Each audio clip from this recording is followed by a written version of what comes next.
My name is Reed Schlegel. I'm an industrial designer, and today we're going to talk about my marker rendering techniques.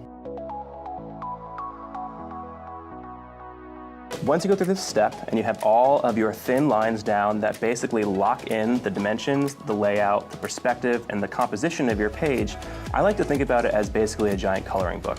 When you have this, you basically have a blank page with the whole drawing in basically just line weight. And when you have this, you can now go in with your markers and start coloring each section in.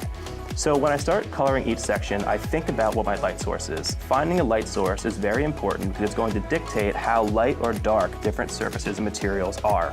Something that's in direct light is going to be much lighter than something that is in shadow. So when I start to fill my sections in, I take a marker and pick the color that is going to be lightest. For example, if I'm drawing the side of a wooden building and the wood is gray because it's weathered, I will pick the lightest shade of that gray based on the light source that it's actually shining on it. I'll go and completely fill that section in, and then I'll go to the next section, think about what the light source is, either go up or down in tone, fill that completely in, so on and so forth. So by the end, I have a drawing that is completely filled in with just the base block colors. This makes it look like something that was drawn in Adobe Illustrator or is very vector. Something that is vector is basically just color blocks that go together that give you the base information but doesn't have any highlighting or shading on it that gives you more value. But by having this done first, it means that I can go ahead later and take different colors and start adding in the values that show the light source and make these objects look very realistic in a very short amount of time. Once you have each of your areas completely filled in with the lightest color that is going to be in that actual section, I try to go in and start adding the darker values. So for example, if I'm drawing something that is a light gray, but I know that it's curving around a surface, I will start putting in the darker colors on the edge. A good thing to do when you're actually doing this is really saturate your page. When the page is very saturated, it means that things can bleed. And if I have a light marker and then I start putting the darker marker on the side of it, I can then go ahead and blend the two by using a color that is in the middle of them.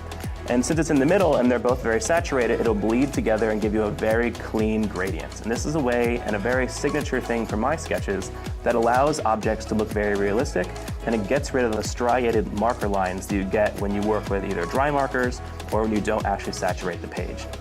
So keeping in mind, this is a technique that uses a lot of marker, so some people want to use it, some people won't, but if you're looking for very beautiful gradients and things that really clearly explain how light sources are affecting surfaces and objects, this is how I do it and how I really recommend you doing it as well.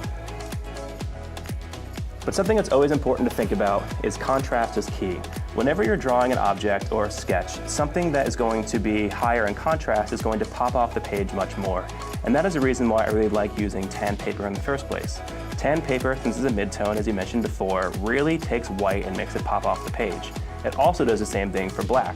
So when you're drawing, always make sure that when your light source is hitting two different objects or one object with different sides, you have the point at which they come together be very different. Basically, a good maxim to live by is your lightest lights next to your darkest darks. That's something I was taught in school and something that I still use today.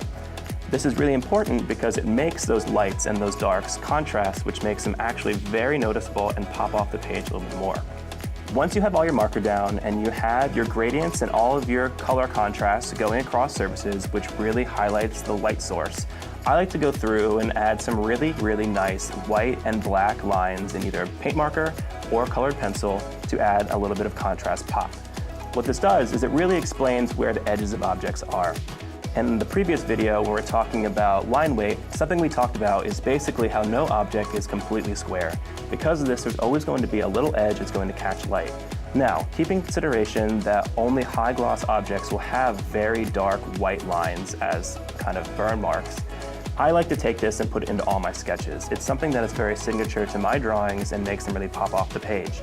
It's something that wouldn't necessarily always exist. If I'm drawing a matte wooden table, it wouldn't have a really hard highlight on it, but I still like to put it in just because it's something that I find as a signature element and something that I like. To do this, I like using a white Sakura Jelly Roll pen. And with these, I take a ruler and go across long edges, or I use my hand to go around curved edges and basically put it wherever two surfaces meet. Because if it's in direct path of a light source, it will have a decently high value burn mark there. when you're trying to learn from people and actually become a good sketch artist, it's always good to look at other people's work and not just copy it once, because copying it once basically tells you that you are able to look at someone's work and you can recreate it, which means you have a decent artistic eye. But what's important is to copy it not once, not twice, but 10, 15, 20 times. Because by the end of it, you're able to understand how that person breaks down their style and take little bits and pieces that you can then put into your own style. So then instead of you going through and having a style that looks exactly like someone you respect, which is completely fine, you can then take those bits and pieces, put it into your own style, mix it with other people's bits and pieces, and then come up with something that's completely new and unique to you. This is how I develop my style over time, and it's how I recommend new designers figuring out their own design voice and having something that has a signature element of theirs that they can then go and share to the world and talk to their clients with. So this being said, that is why I like putting very nice, hard white edge lines on all of my sketches. It's something that I just personally like doing, and it's a signature element of every single thing that I draw.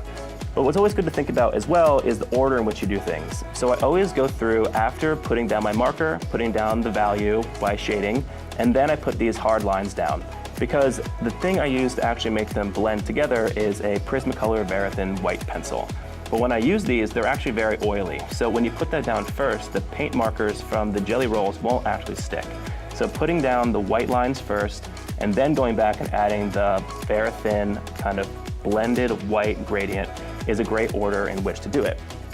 But what I use the white pencils for is basically going with the side pencil and kind of lightly rubbing where it's harder towards the burn mark and then gets lighter as you go out. This allows the object to feel like the actual reflection or highlight is receding into the distance or getting lighter as it goes further and further from the light source. This same method applies to dark spaces. So things that are under shadow, or say you have an object that is sitting under something else and is not within the direct light source, I will go right to the top where the object is darkest, put a very hard line with my color pencil, and then using the side kind of blend down, which allows it to feel as if it is getting lighter over the distance of the object and actually kind of gives it that much deeper, richer feeling and creates depth. So these two things, having high contrast white lines and gradient black and white lines used with a colored pencil, actually really had that little extra tip to the sketch that allows it to feel like it is something that is actually real and sitting in front of you. Another quick tip about this is that by using this tan Strathmore paper that I usually use and using the side of the pencil to rub it, it actually picks up the texture of the paper. This actually gives even a little bit more of an understanding of what the material is. So it's good to think about what you're trying to draw. If it's something that's wood or leather or something natural which has little bumps, this is perfect for you. But if you're trying to draw something that is super slick, like maybe cast and polished concrete or high gloss ABS plastic, this is something that might not work for you. So trying to keep that in mind, just knowing that it's going to have a little bit of texture can either help or detract from what you're trying to do.